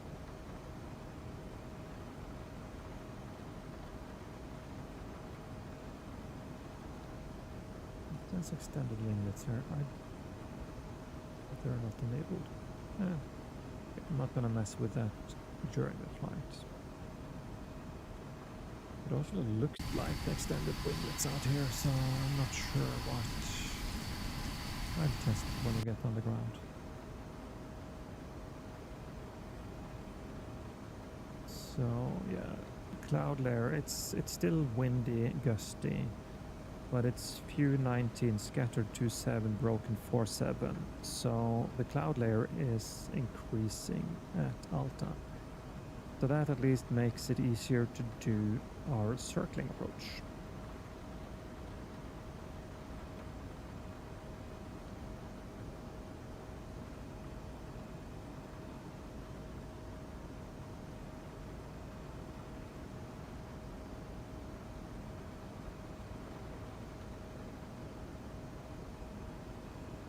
The buttocks, we should be above flight level 120. That's in the box as well. So shouldn't have any issues with that. Aha! So, just turning weather on down here doesn't do anything. Lesson learned. But do we have terrain? Okay, no. I need to look at that. But this is terrain as well. Bit strange colorations, very grainy. And the way it's updating, maybe it's an Embraer thing, but it looks a bit strange. What's yeah, so it's a sweeping radar, very slow sweep. But it's getting closer. But now it looks like we're gonna go clear, and I think this must be terrain.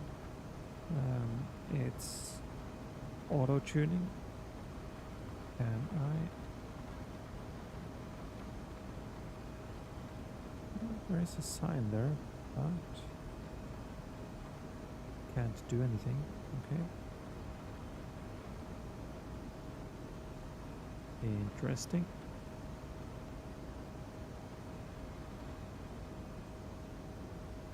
But as we get lower, it's I think it was minus 2.5 or something at cruise, but now it's auto adjusting based on our altitude and attitude, I think.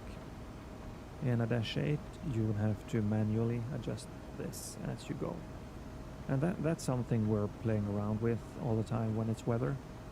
Looking on different layers below or above us, depending on the flight phase. But yeah.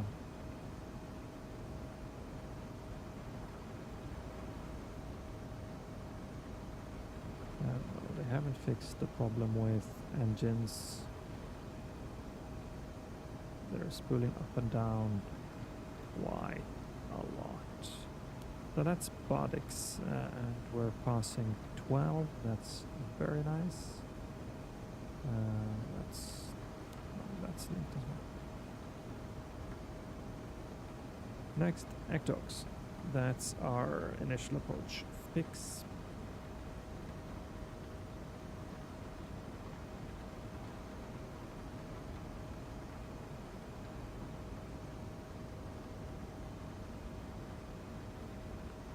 So what I'm gonna do when we get on the approach. Let's see, can we have night mode here? Thank you. As we get on the approach, I'm gonna fly it on autopilot all the way until we start the turn, basically. So I'm gonna do approach mode, let it intercept, and just before 5.3 I'm gonna go over to heading mode, vertical speed, and turn it out to 0.89er. Maybe adjust a little bit for the wind. See if we can see the peninsula here or the landmass. We'll take it a little bit south of that. What's that clicking sound? Nice. So we're at 10, lights are already on, seatbelts are fastened, we're in the rain. And let's see.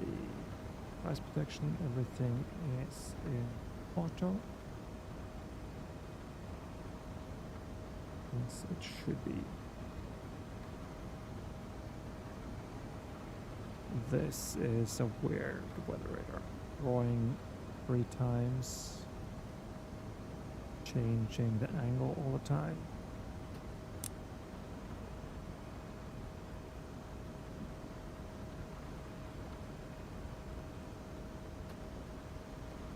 Why is it doing that? That's weird. So engine, anti-ice, icing conditions are shown. Water brake is armed, medium should be good enough. We'll use at least idle reverse, that should be fine as well. We have plenty of fuel. If we have to go around, we can make another attempt or go to, I think Tromsø is fine.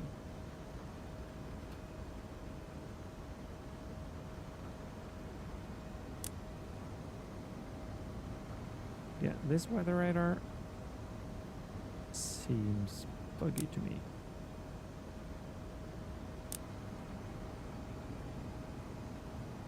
It shouldn't have 3 different layers. Unless it's an Embraer thing I don't know about. 7,000 feet. Okay. On... Let's reduce the distance here. Maybe that will help. Looks like the radar likes that better. That's something to experiment with, maybe. See if different ranges are buggy or just if changing ranges can help. Looking at the map, Ogdal, this is terrain. What I would like to do now is be able to adjust this manually. Down 4 degrees now is no, that's not good. It's too much. I'm just seeing terrain. Well, I'm guessing there is a way to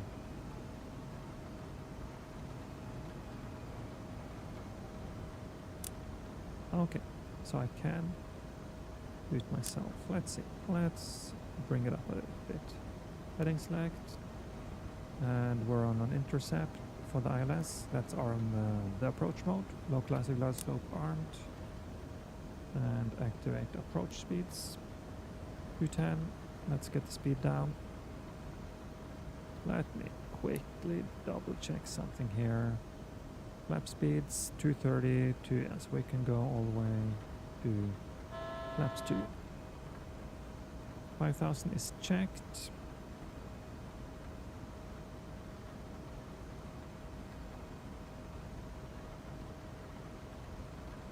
That is our, no, we can go to 4,000 feet now. Let's do that so it doesn't capture anything. Intercepting, and localizer is coming alive.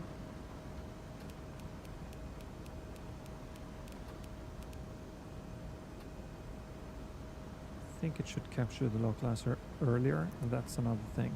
But there it is. Localizer, flight path, angle, glide slope is above us. We can capture that. We can reduce the flight path angle to intercept it earlier, so we're not flying down into terrain. Much better to be on the glide slope.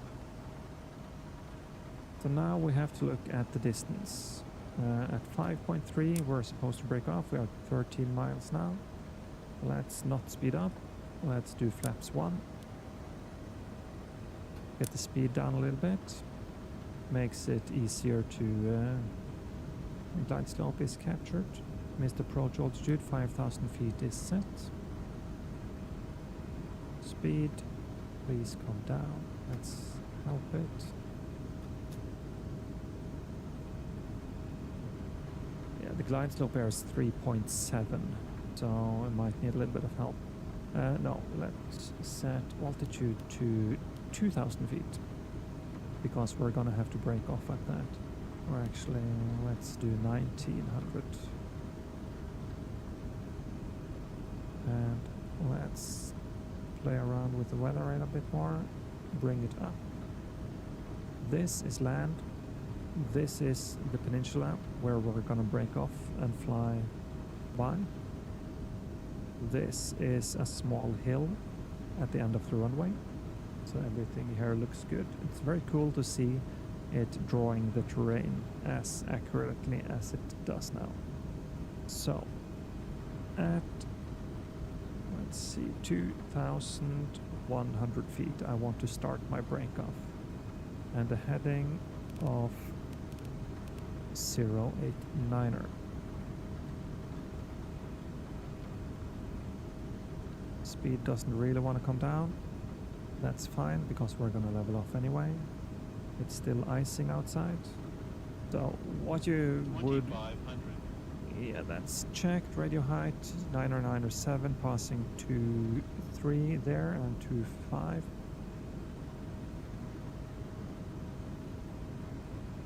So we're getting closer. Let's do heading. It's 5 miles already. Heading selected. Altitude and bring it down. Flight path angle, and there's the runway. Contact, very nice. Now we're gonna get to see the blue sky star lights. We're below icing temperatures. Very cool. Hey. This isn't good. Climb back up again. This isn't good at all.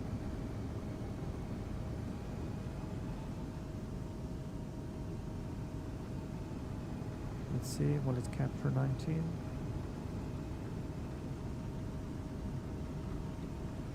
Now we're gonna have to... Yes, noted.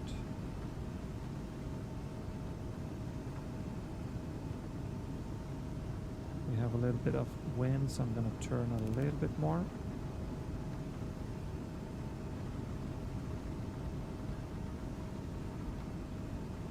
Doesn't want to capture. So just go alt 1900, that's fine. And where are the lights?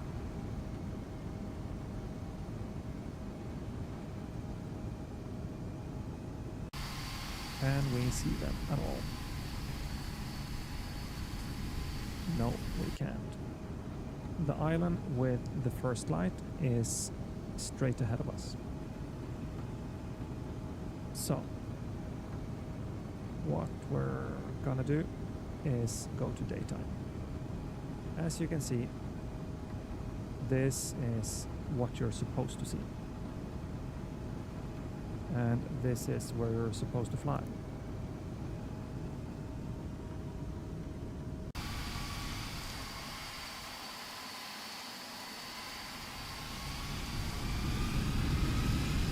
So there are supposed to be lights here in the terrain. Now we're a little bit high. Let's get flaps, gear. Banking.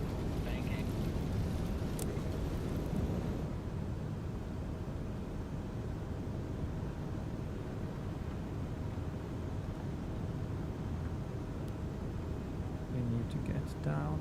Autopilot. Yes, autopilot, I know.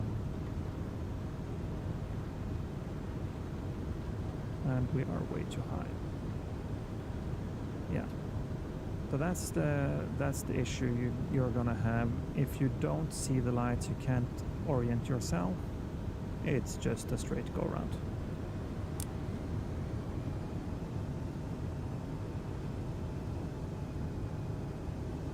So let's turn off the flight director. We are below here now, so it's not a big deal. As long as we can stay below, we can just stay visual. A full new approach here, I don't really see a point in that, because let's pause just for a moment here. Over this land, there were supposed to be the lights. They're not there. So doing the circling and at night time is just pointless. What we can do is go gear up, flaps, and let's see, can we get a go around mode? No, doesn't want to.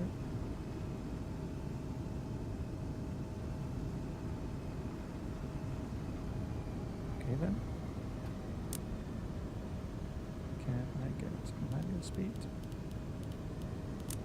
Get you to climb. Let's climb back out. Let's do something different. Give me flight level change.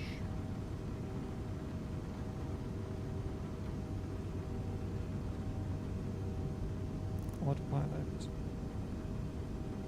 on this heading. I want to do this in the daytime instead. We're going to go out and reset and do an approach in daytime instead.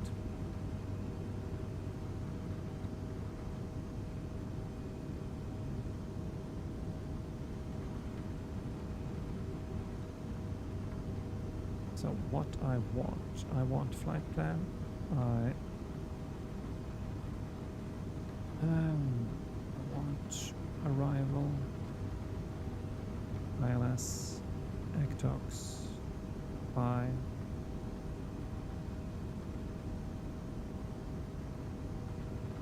why doesn't it want to do this? Is this another bug? Okay, what we're just going to do then, it's going to be vectors for the ILS. I'm going to stop line at 7,000 feet.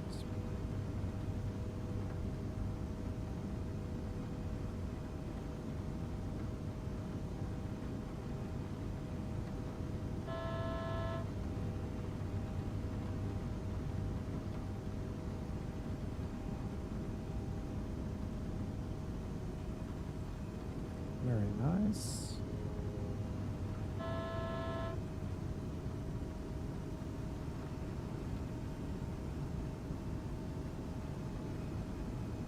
And again, the weather radar is doing some weird stuff. Let's just try recycling the range. No, so.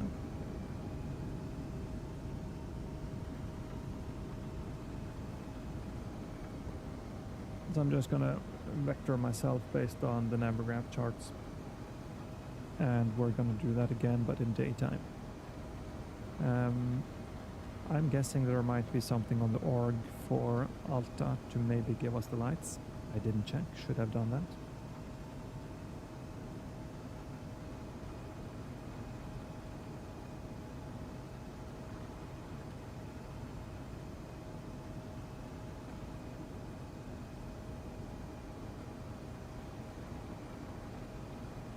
Is this a bug? I thought we would get... It's just a missed approach. Active flight plan, nothing else. Okay.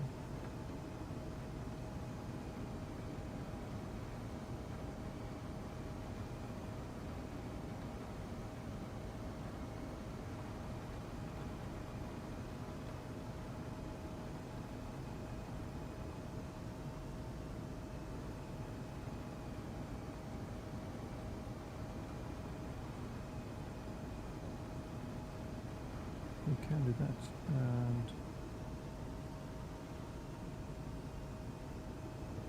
just do it manually. Activate.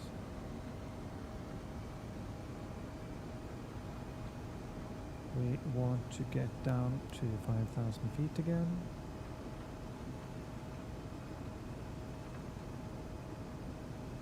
Now we're gonna have to do speeds manually, but that's fine. Let's do a flight path angle and start down. And a new heading.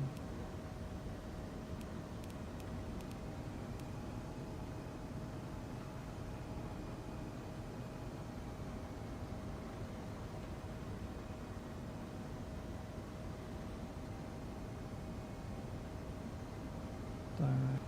Can we get the direct?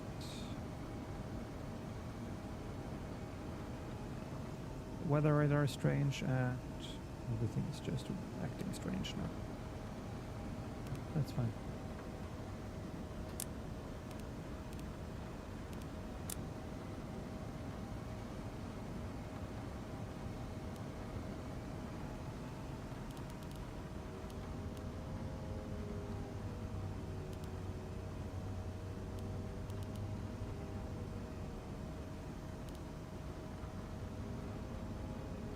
Oh, not speed. Damn it. Heading. Heading 330.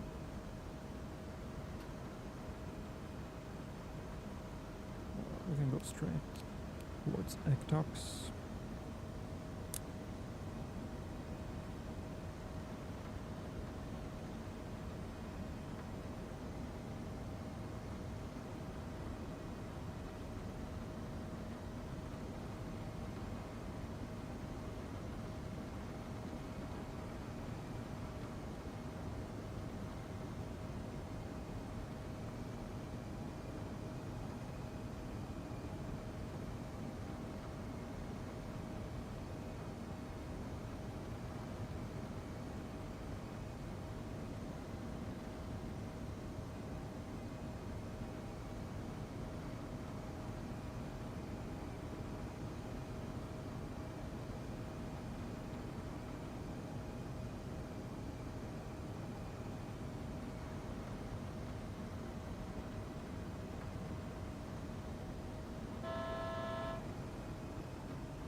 That's checked.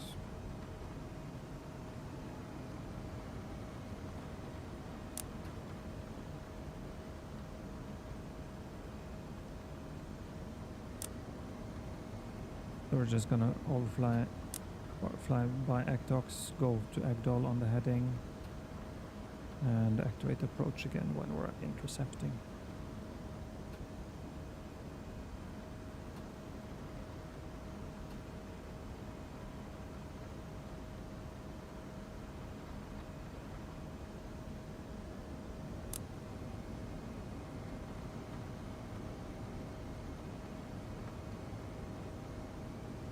Didn't even want to do a direct when I entered it. It painted the magenta line far out here. That's... yeah, there are some bugs here in this FMS. And the weather radar needs another look. Doesn't draw anything close in. And then it's this weird lines out here. Let's try 2 miles. And heading.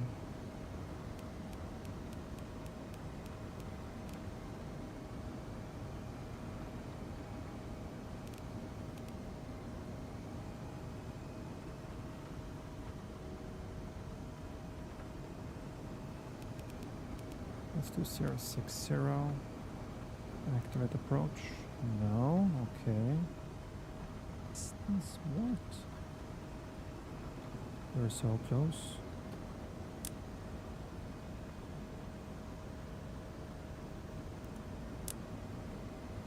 Okay. This isn't realistic. Come on.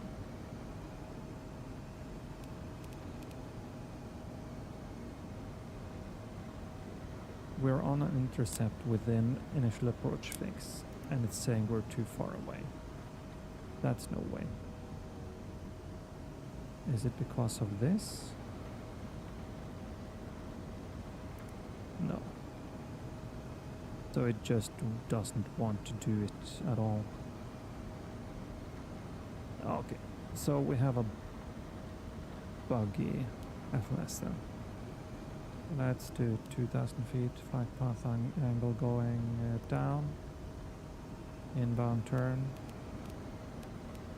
So the localizer is coming in here. Can we do nav? No. Okay, so we can get the localizer. Good. We can do glide path, 3.7 down, flaps, gear. Get the speed down to 180.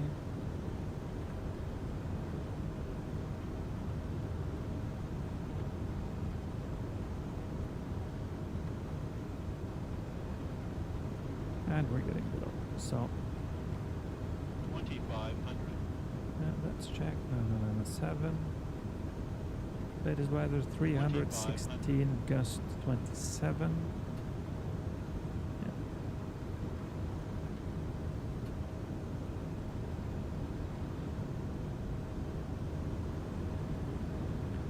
Gear down and flaps 2 go. Let's do flaps 2.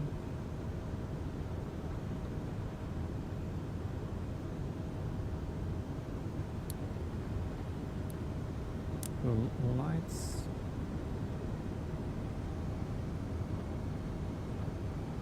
.26 knots tailwind. It's so strange that it doesn't want to do the approach mode. Well, many strange things here now. Weather radar is also kind of not doing what it should be. That's checked.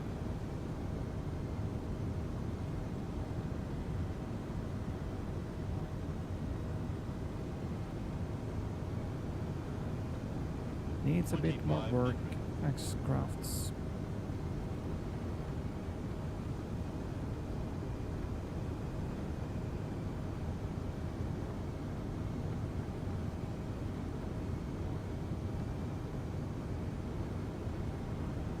But at least we can see the peninsula. It was clear in the contact. Let's just go for the peninsula now. So about here, heading select. Leveling off 2000. Let's 19. Slowly down to 19.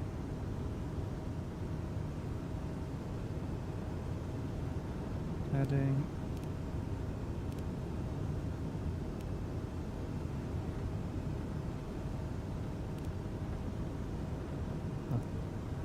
Press the wrong button, of course.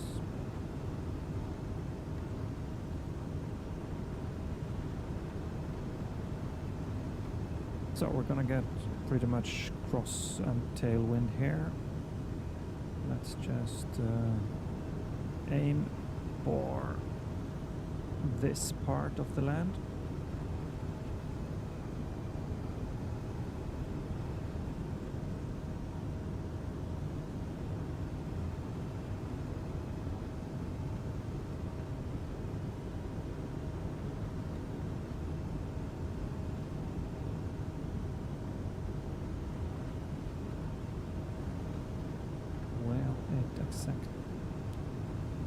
It will accept FMS speed, so let's just do that. Slow it down, nice and easy.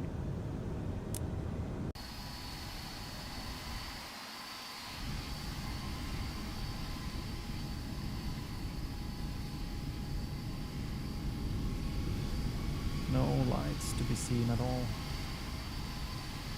No, that's a car, because there should be one here. And there should be over here.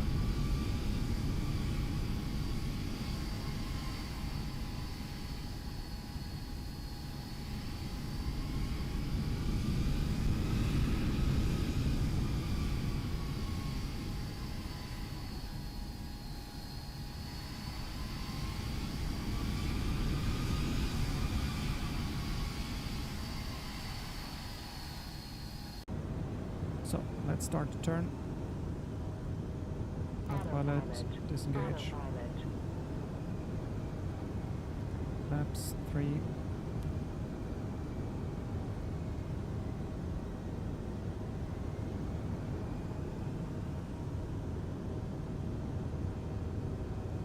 Don't climb. No, don't climb. Come on.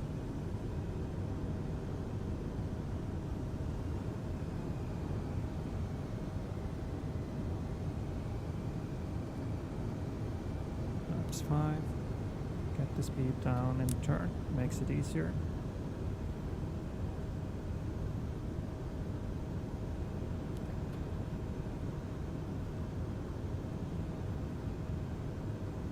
This is the problem, right? It's very hard to see where we are. There's the airport, so let's just keep this turn going.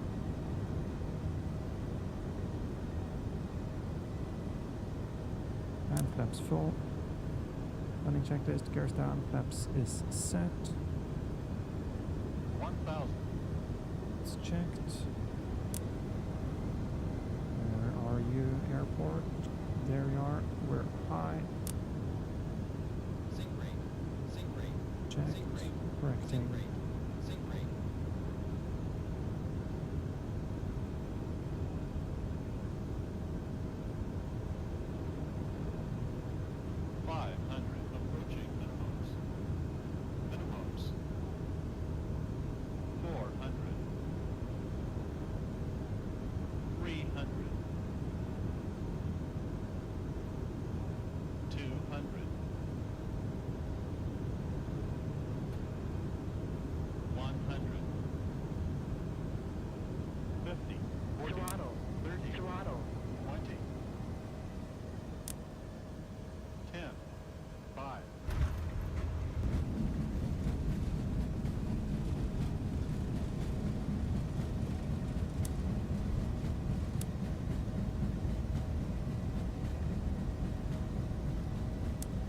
Manual braking. Reversers are stowed. Good. Not the prettiest approach. It's very hard to do this one single pilot. If you have another pilot to help you monitor speed and have a look at where you're in the turn, that really helps, and that's what we would do on the line. Let's find ourselves a spot over here. Let's just taxi in. First, flaps up. Lights up. Start APU.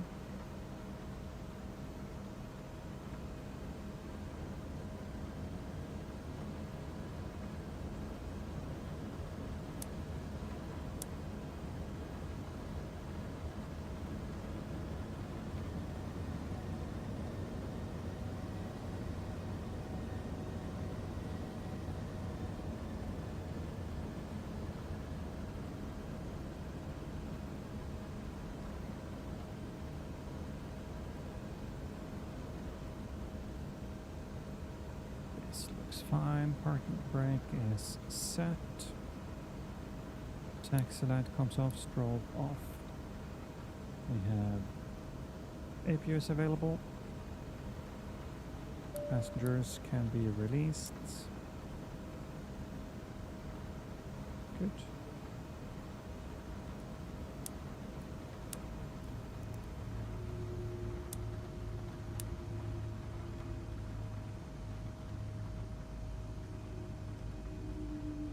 Disconnect, and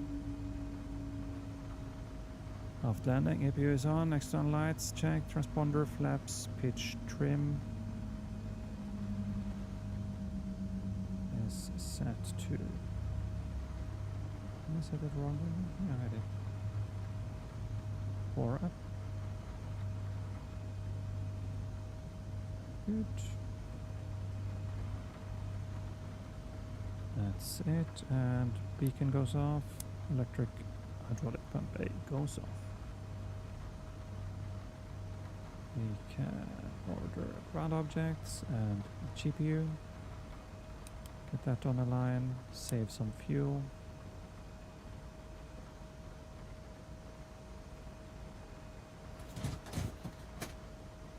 open the doors, release the passengers. No, I left one flaps, I clicked one. That happens in real life sometimes, but it's not good, at least not when it's freezing and raining. But that's what I'm gonna do today. I need to go now anyway, and like I said, 3 things to test here today. This X-Craft's Embraer E71E1 version 2.1 that was released today with the weather radar. Weather radar is working somewhat, but it seems a little bit buggy. It shouldn't have several layers to it, 2 and 3 layers as we've seen today. The flight director was behaving more smoothly. Very nice, very good improvement on that.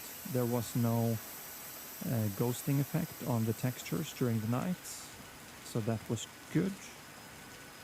My mistake for not checking this Alta scenery. It didn't have the circling lights. I really thought it would have, but yeah, live and learn.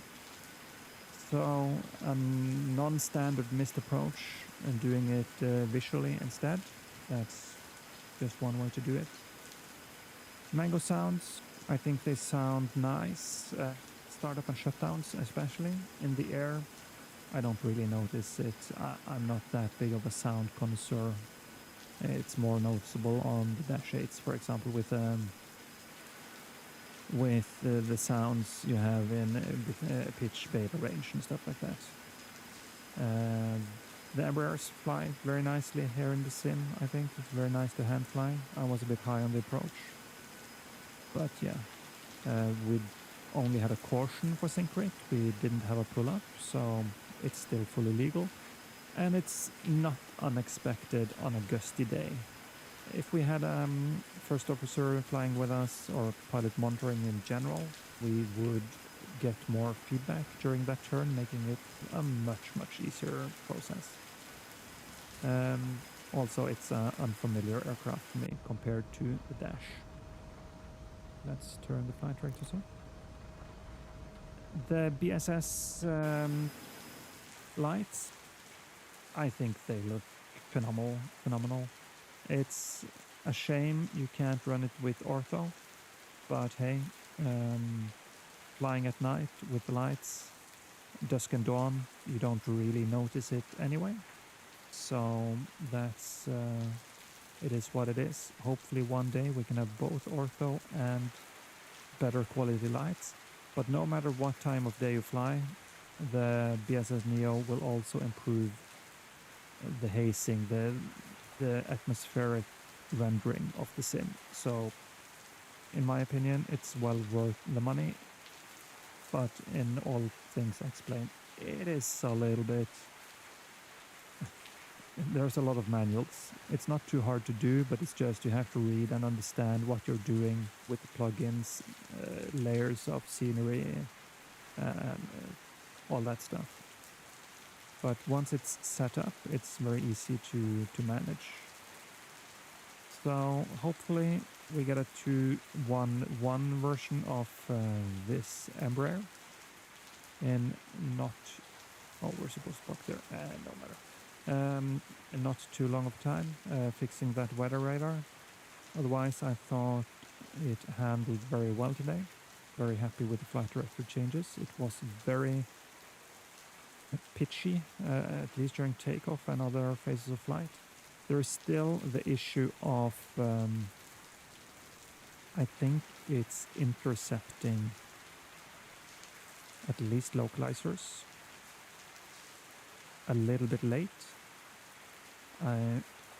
Maybe the real Embraer does it like that. The dash captures it earlier. But if I remember correctly, the FlyJSim is also a bit late on capturing the localizer, so maybe it's an explained thing. But for me, I'm sitting there. Why isn't it capturing? Why isn't it capturing? Because I'm used to it capturing earlier. So yeah, hopefully that's fixed. Otherwise, very nice aircraft, nice model. Would be cool if the FMS and screens were even higher fidelity split, for example, split screens, so you can have terrain and weather radar. And I'm not sure what happened with the flight plan on the go around. Not being able to go back in your flight plan, or like I did, I even entered the arrival one more time. It said on the page it was there, except in the flight plan it wasn't. On the route it was there. It might be an Embraer thing that I'm not understanding, but that felt strange. So hopefully things just keep improving, but it's been quite a while since the one got an update, so yeah, hopefully they can do something quicker this time, especially since they just released it. But I'm guessing the focus has been the weather radar. That's where they're at. Very nice to have it, at least. Just make it work correctly, or tell me what I'm doing wrong. Yeah, I think I'm just gonna call it there for today. Like I said, I have to run, and I am gonna make the promised Dash 8 tutorial series. Maybe I'll be able to start next week. And thank you very much for everyone that popped in and had a look today. And thank you very much for chatting with me, giving me something to talk about. It's very much appreciated. So until next time, hope you are having a very nice day wherever you are. And please like and subscribe, comment down below if there's anything you would like to see, anything you would like to see done differently. And I'm always trying to improve here. That's it for me. Have a nice evening. Bye bye everyone.